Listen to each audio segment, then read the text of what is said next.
출애굽기 20장 12절 말씀입니다. 내 부모를 공경하라. 그리하면 내 하나님 여호와가 내게 준 땅에서 내 생명이 길리라. 아멘. 이 시간에는 우리에게 부모를 주신 이유라는 제목으로 함께 은혜를 나누고자 합니다. 여러분 혹시 휴대폰 지금 가지고 계시면 한번 꺼내서 앨범을 한번 열어보시기 바랍니다. 먼저 자녀 사진이 몇 장 있는지 한번 세어보실까요? 제가 지난번에는 진짜 상금을 준비했었는데 아무도 안 나오셔서 민망했는데, 반대로 오늘은 상품은 준비 못했지만 혹시 나는 100장 이상 있다, 자녀 사진이 내 휴대폰 안에는 100장 이상 있다, 네, 김문철 장례 사모님이 있습니까? 네, 또 100장보다 더 많다, 나는 김문철 지사님보다 더 많이 있을 것 같다. 나중에 상품을 드리도록 하겠습니다. 열심히 적극적으로 호응해 주시는 분에게. 네, 그러면 이번에는 나는 부모님 사진이 몇 장 있는지 한번 세어보시기 바랍니다. 돌아가신 분들은 죄송합니다. 우리 젊은 분들에게만 해당되는, 살아계신 분들에게만 해당되는 퀴즈였네요. 그래요. 네, 훌륭합니다. 김성경 권사님 들으셨죠? 네, 김문철 지사님 어떻습니까? 그죠? 네.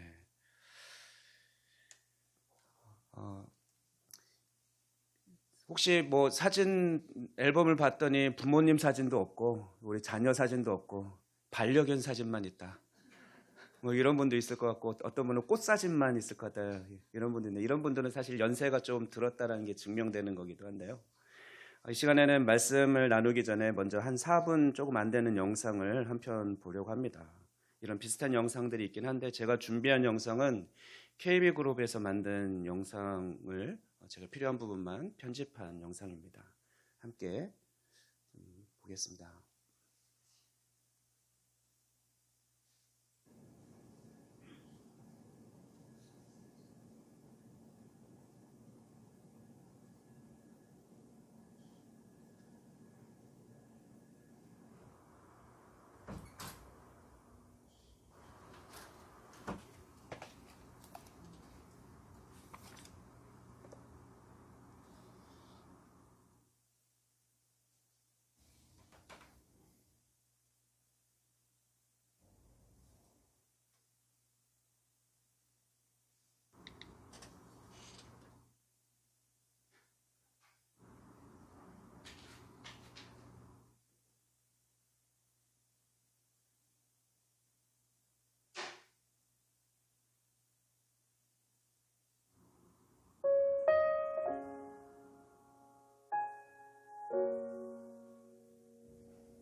충선이 아빠 김용봉, 난 신왕철 아빠 신현기. 이영근입니다. 큰아들이. 저 영우 아버지 되는 사람입니다. 조유섭 아빠, 진영이 아빠. 성함은 김성복. 생각나지요. 그 아들, 딸만 낳다가 아들 가졌는데 요번에도 딸이 못할까 했는데 네 엄마, 아빠, 동생한테 신경 써주고 고맙고. 부모로서 이렇게 뭔가를 충분하게 해줘야 되는데 그런 것도 못 해주고 그래서 참 마음이 아픕니다. 아들이라는 것은 어느 누가 바꿀 수도 없는 것이고 크게 도와주지도 못했고 했는데 너희들이 알아서 잘 커가지고. 계속 부족한 게 부모 마음 아닐까요? 죽는 순간까지. 제가 그런 마음으로 살고 있어요. 계속 부족한 거예요. 너무 엄하게 했던 게 그게 좀 미안해요.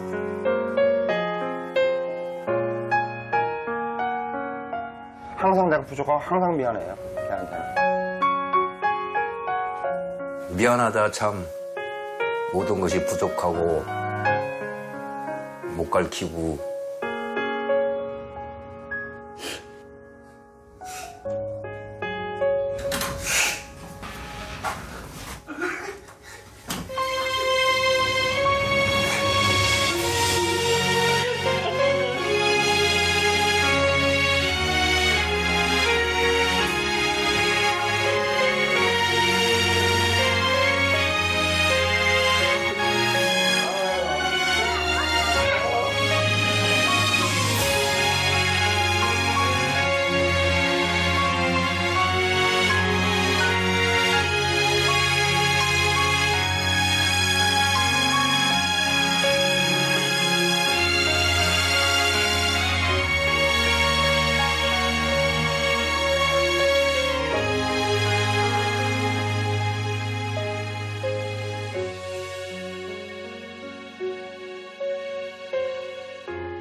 네, 아버지라는 주제로 영상을 만든 거지만 부모의 마음을 잘 담고 있는 것 같아서 한번 함께 보고 싶었고요.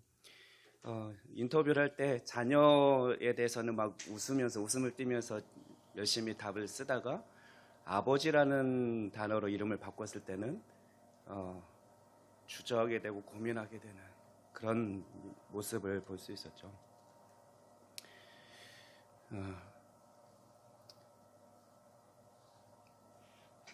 여기 앉아 계신 분들은 대부분 또 부모의 위치에서 지금 또 살아가고 또 동시에 또 한편으로는 자녀로 이 세상을 살아왔습니다. 그러면서 자녀를 생각하고 위하는 만큼 부모를 얼마큼 위했는지 생각했는지 좀 돌아보게 하는 영상이어서 함께 나누고 싶은데요. 하나님께서 우리에게 부모님을 주신 이유는 무엇일까요? 어쩌면 뭐 당연히 자녀로서 부모는 있어야 내가 자녀로 나오는 것이니까 뭐 이상한 질문일 수도 있지만 한번 생각해 보기를 원했습니다. 가정의 달을 맞아서 어버이 주일을 맞아서 하나님께서 나에게 부모님 하면 이제 부모님 이미지가 떠오르죠. 돌아가신 분들도 왜 이런 부모님 밑에서 태어나게 하셨고 자라게 하셨을까? 어떤 분은 뭐 감사하고 또 떠올리면 또 고맙고 이런 것도 있지만 또 어떤 분은 사실 뭐 상처이고 여전히 뭐 이런 분도 있을지 모르겠습니다. 하지만 우리 모두에게 우리가 이 세상에 태어난 모든 사람에게는 공평하게 다 부모님이 있죠. 성경 말씀에서 답을 찾지 않더라도 아마 몇 가지 대답을 여러분도 하실 수 있을 것입니다. 부모님을 우리에게 주신 이유는 하나님의 뜻에 있어서는 하나님께서 가정을 세우신 이유와 마찬가지죠. 아담과 하와를 통해서 최초의 가정 공동체를 세우시고 하나님 나라를 유지하고 확장하고 세워가시는 방법으로 가정을 허락하셨습니다. 부모를 축복의 통로로 세우셔서 그 부모를 통해서 하나님이 선물로 이 땅에 또 약속의 자녀들을 다음 세대를 보내주시는 거죠. 그래서 부모가 없다면 태어난 아기가 스스로 살아갈 수 없습니다. 부모를 통해서 맡겨주셔서 하나님은 그 부모를 통해서 자녀가 잘 성장해 갈 수 있도록 그렇게 지원해주는 역할을 하죠. 보호해주고 그런 역할로 부모를 주셨습니다. 또한 우리 자녀들은 부모를 통해서 제일 많이 보고 배웁니다. 본을 보이는 것, 그런 어떤 가치관 이런 것들을 우리가 저도 초등학교 교사였지만 사실은 가장 많이 영향을 받는 게 특히 어릴수록 부모님들이죠. 가정에서 영향을 많이 받습니다. 그래서 아이들 말하는 거 행동 보면 거의 부모의 모습이 그려지고 반대로 또 학부모 상담을 하다 보면 또 자녀가 그 학생이 이해가 되기도 하고 자녀의 모습이 떠오르기도 하고 그런 게 또 부모님께서는 이렇게 가르치는 자로 자녀를 가르치고 본을 보이는 자로 세워주셨죠. 또한 하나님께서 부모를 주신 이유는 어쩌면 아버지라는 존재를 통해서 하나님 아버지를 알게 하기 위해서 우리에게 또 아버지를 주셨을 것입니다. 하나님의 사랑은 부모님의 사랑과 좀 유사한 부분이 있죠. 우리 부모들이 자녀를 낳고 자녀를 키우면서 비로소 자기를 낳아주신 부모님의 사랑과 은혜를 좀 깨닫게 되죠. 우리 엄마 아빠도 나 키우면서 이렇게 힘드셨을까? 내가 말 안 들을 때 이렇게 속이 탔을까? 그렇게 되듯이 마찬가지로 우리는 부모에게 순종하고 공경하는 법을 또 배우면서 하나님 아버지를 사랑하고 공경하고 순종하는 법을 또 배우기도 합니다.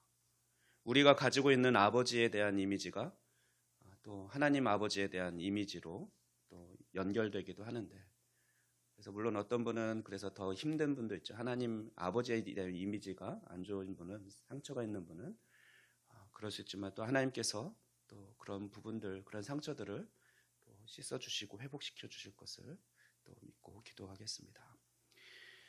또한 우리는 부모를 통해서 가정의 질서를 배우게 됩니다. 하나님께서 질서를 가정의 부모를 통해서 세워주셨고 그 질서를 통해서 또 순종하는 법과 질서를 배웁니다. 그렇다면 오늘 본문을 통해서 우리가 확인할 수 있는 하나님께서 우리에게 부모를 주신 이유는 무엇일까요? 방금 제가 몇 가지 쭉 떠올리면서 적어봤던 그 이유들 중에 답이 아마 있을 수도 있고 또 없는 것도 있을 수 있는데 한번 비교하면서 말씀을 잘 들어보시기 바랍니다.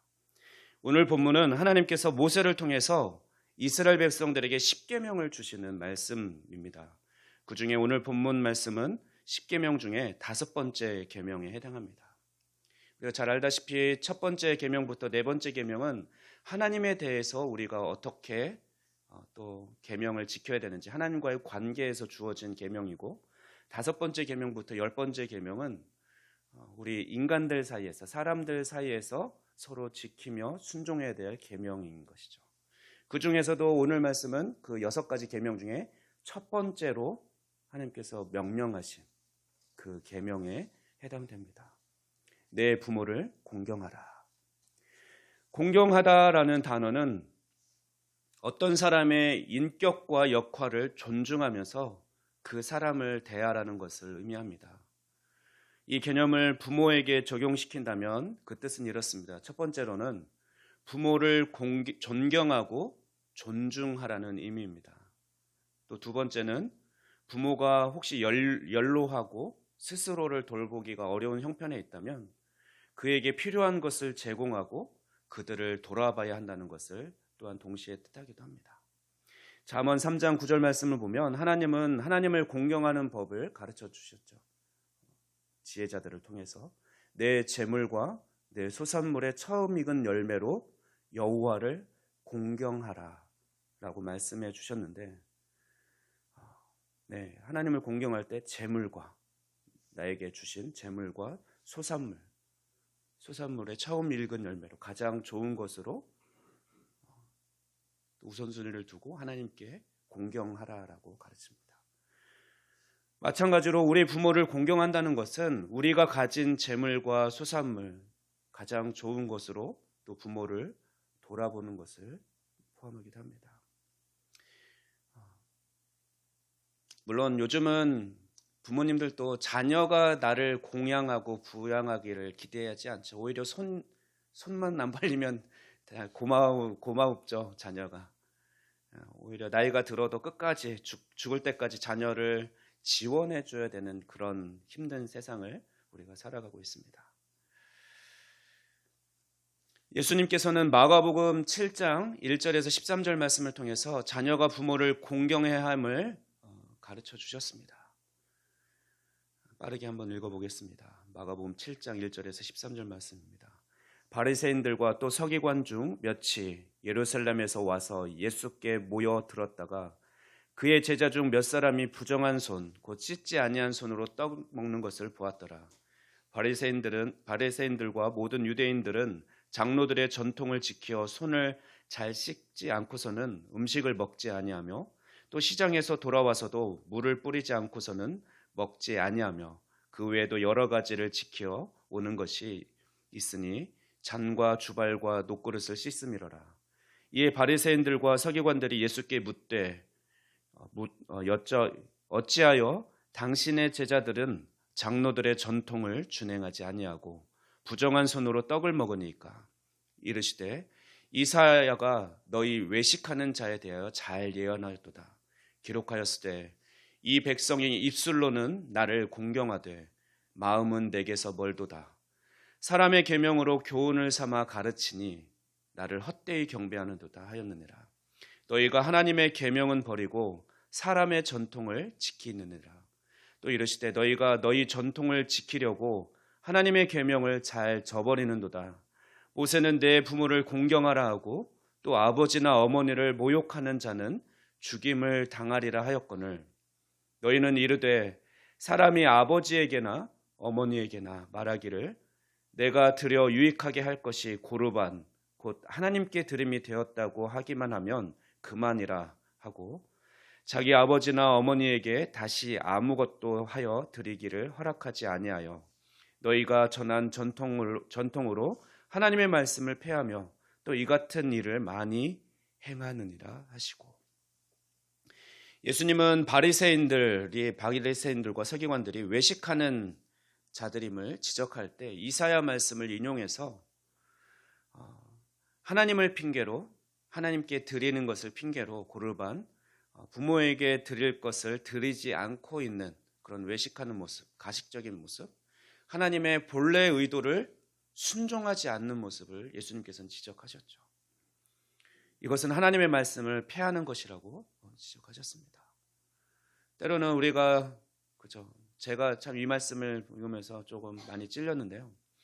제가 이제 목회자가 되면서 전에도 그랬지만 주말에 가까이 계신 건 아니니까 사실 2시간 이상 3시간 이렇게 시간을 내야 되는데 말씀 준비해야 된다고 또는 사역이 있다고 이렇게 핑계를 대면서 때로는 부모님은 그렇죠. 자녀 얼굴 한 번이라도 더 보고 싶은 게 또 손주들 한 번 더 보는 게 이렇게 기쁨이고 낙인데 못 내려가요. 말씀 준비해야 돼요. 사역하는 것, 말씀을 준비하는 것이 그게 다 핑계로 순종하지 못하고 효도하지 못한 모습이 좀 떠올랐습니다. 저 같은 분은 없습니까? 하나님께 드린다라고 하면서 혹시 부모에게 잘 못하지 이것도 역시 하나님의 계명을 하나님의 뜻을 지키지 않는 것이라는 것을 예수님께서는 지적하셨죠.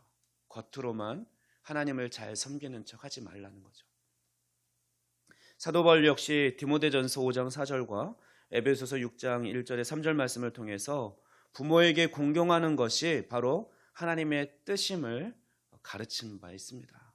먼저 디모데전서 5장 4절 말씀은 만일 어떤 과부에게 자녀나 손자들이 있거든 그들로 먼저 자기 집에서 효를 행하여 부모에게 보답하기를 배우게 하라, 가르치라.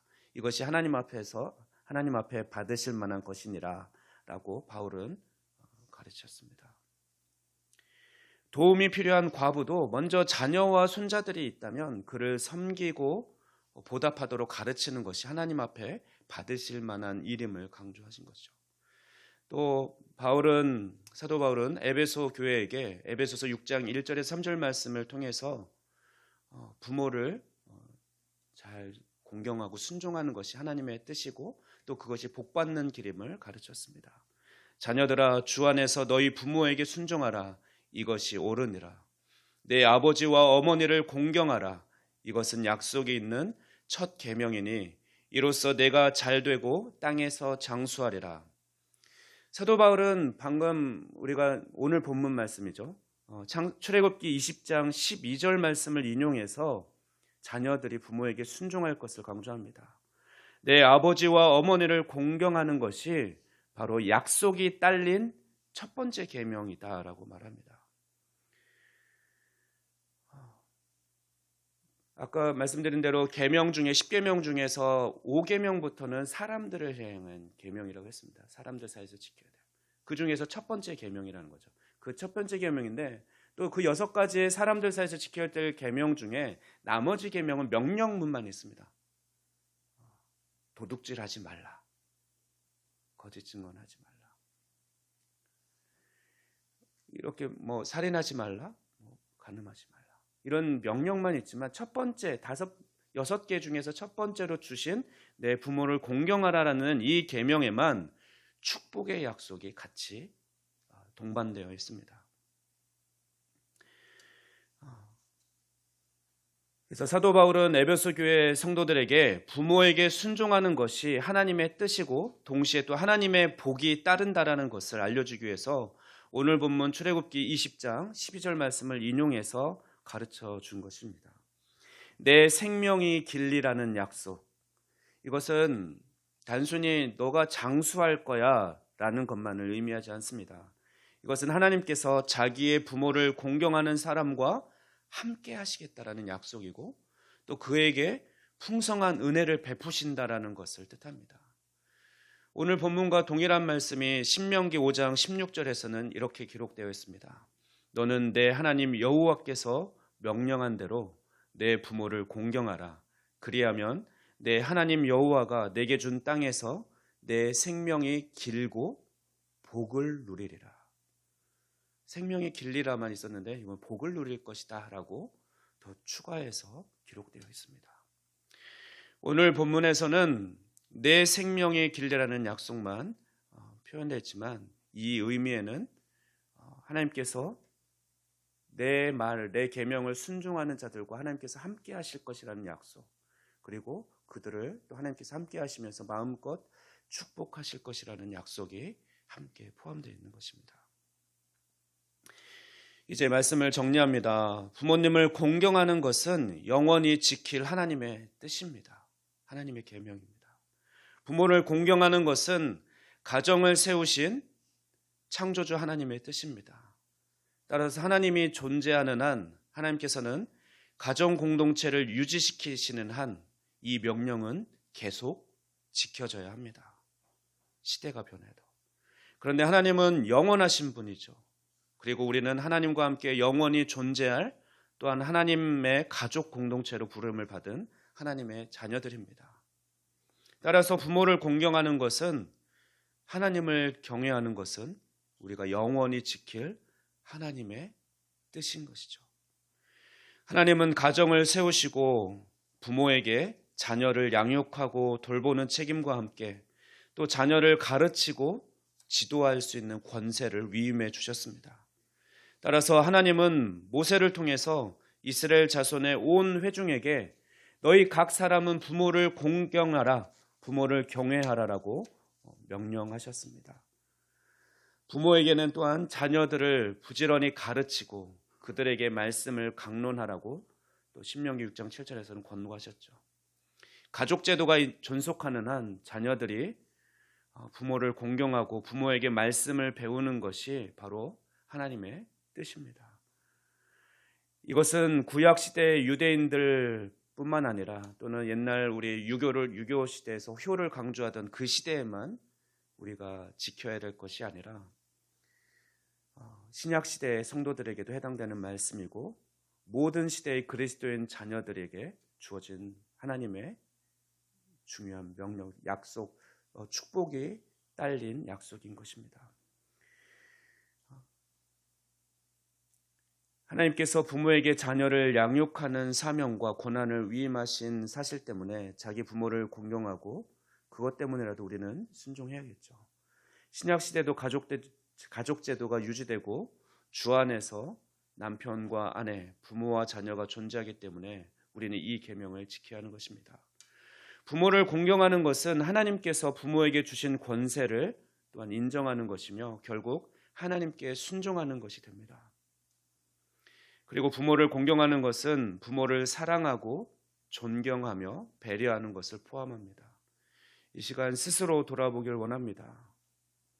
우리가 짧은 영상을 통해서 작은 울림이 있었듯이 하나님의 짧은 명령, 내 부모를 공경하라는 이 명령 앞에 우리는 우리 자신을 돌아봐야 할 것입니다. 부모에게 순종하고 부모를 공경하는 것을 하나님의 뜻으로 믿고 순종하고 있습니까?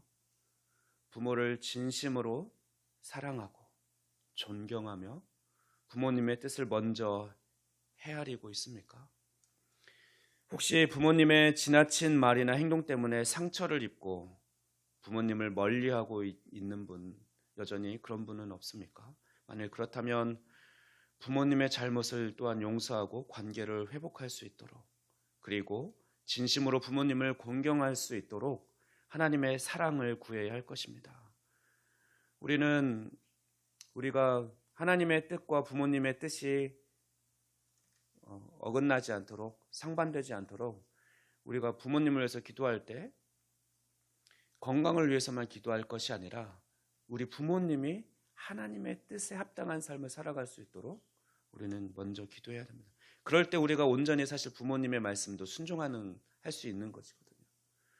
부모님의 뜻이 하나님의 뜻과 상반되고 거스른다면 사실 우리는 그 전제가 사도 바울이 부모에게 순종하라고 했던 주 안에서 순종하라라고 그 가르침 안에는 바로 그 전제가 있는 것입니다. 하나님의 뜻대로 가르치는 부모에게 순종하라는 것이죠. 그래서 우리는 부모님의 건강을 위해서만 기도할 것이 아니라 부모님이 하나님의 말씀과 뜻 안에서 살아가실 수 있도록 늘 빼놓지 말고 기도해야 합니다. 오늘 말씀을 기억하고 또 순종함으로 하나님이 기뻐하시는 가정, 또 하나님이 기뻐하시는 자녀로 살아갈 수 있기를 주님의 이름으로 축원합니다. 기도하겠습니다. 우리의 영원한 아버지가 되시는 하나님, 오늘 어버이 주일로 지키며 우리에게 부모를 주신 하나님의 뜻을 헤아려 봅니다. 부모를 공경하는 것이 하나님의 약속이 있는 첫 계명, 축복임을 기억하고 주 안에서 부모에게 순종하고 부모를 공경하는 우리가 되게 하옵소서. 혹시 부모와 사이가 서원해진 성도가 있다면 모든 것을 화평케 하신 주님께서 그 깨어지고 서원해진 관계가 온전히 회복될 수 있도록 각 가정의 상처들을 만져주시고 회복시켜 주시옵소서. 하나님을 사랑하고 경외함으로 영원히 있을 약속의 말씀을 잘 지키는 우리 작동교회가 되게 하옵소서. 감사드리며 이 모든 말씀 우리 주 예수 그리스도의 이름으로 기도하옵나이다. 아멘.